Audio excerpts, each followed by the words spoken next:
Olá, então vamos agora estudar novas facetas do direito coletivo do trabalho e vamos estudar a greve. A greve tem previsão constitucional, basta olhar o artigo 9º da Constituição Federal e tem lei própria, a Lei 7783/89. Até é importante falar sobre essa lei, porque ela não é uma lei que vai reger apenas a greve no setor privado.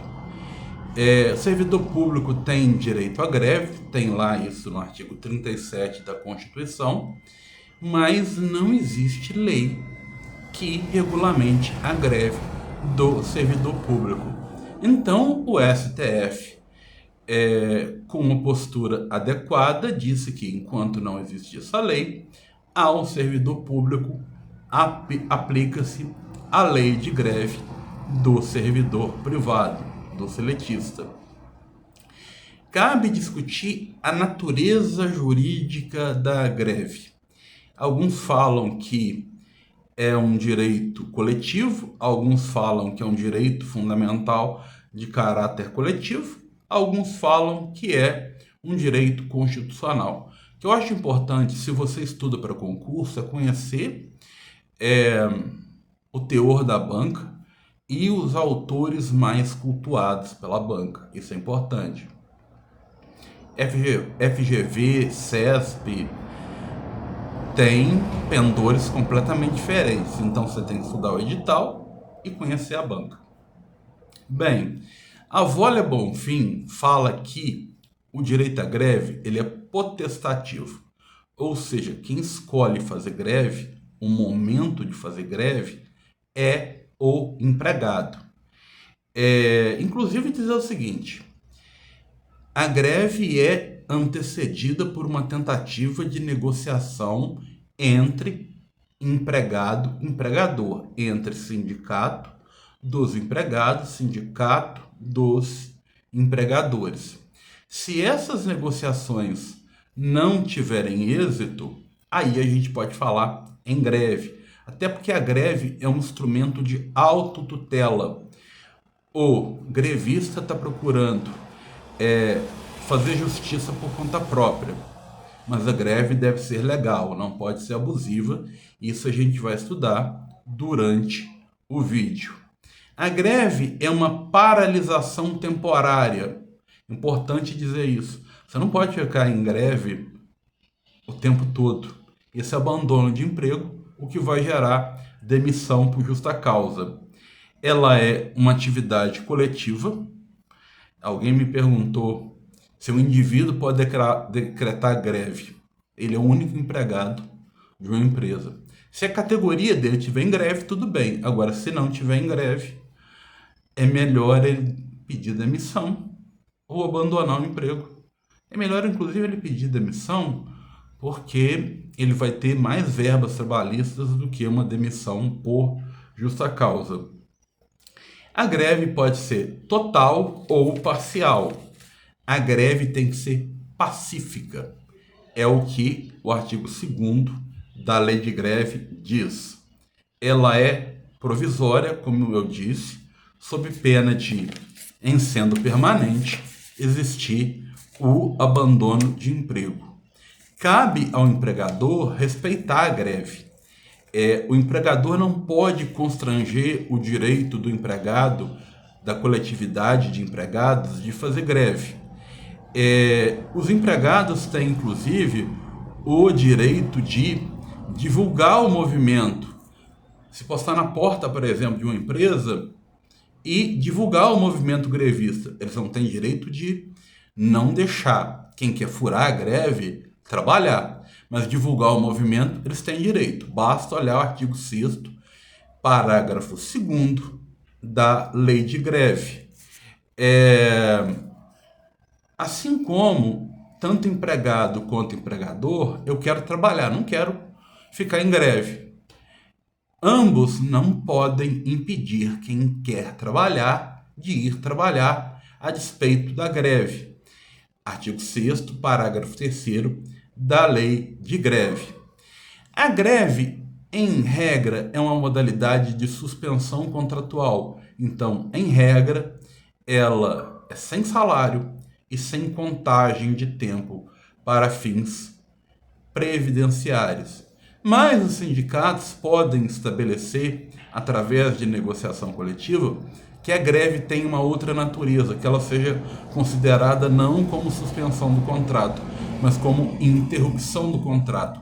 E na interrupção do contrato, tem direito a salário e a contagem de tempo para fins previdenciários. Também é importante ter em mente o seguinte: a greve deve ser comunicada ao público e aos empregadores com antecedência. Para atividades não essenciais, 48 horas de antecedência. Para atividades essenciais, 72 horas de antecedência. Eu vou procurar, nesse vídeo ou em próximos, estabelecer, por exemplo, o que são atividades essenciais. É importante ter em mente que é uma lenda urbana dizer que 30% dos empregados têm que estar trabalhando para manter atividades essenciais. A CLT, a lei de greve, não fala nesse percentual. Isso nasceu de uma fake news. Noticiário. Jornalista que não conhece direito ou não tem um consultor jurídico. É lógico que, existindo uma greve, os grevistas devem manter uma equipe de serviços para atividades indispensáveis, até para evitar, por exemplo, que máquinas paralisadas gerem prejuízo, até para evitar que determinadas encomendas deixem de ser efetivadas.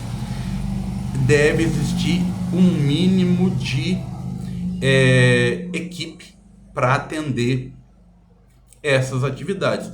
E nas atividades essenciais, você já pensou numa greve total que paralisa água, esgoto, energia elétrica, telecomunicações?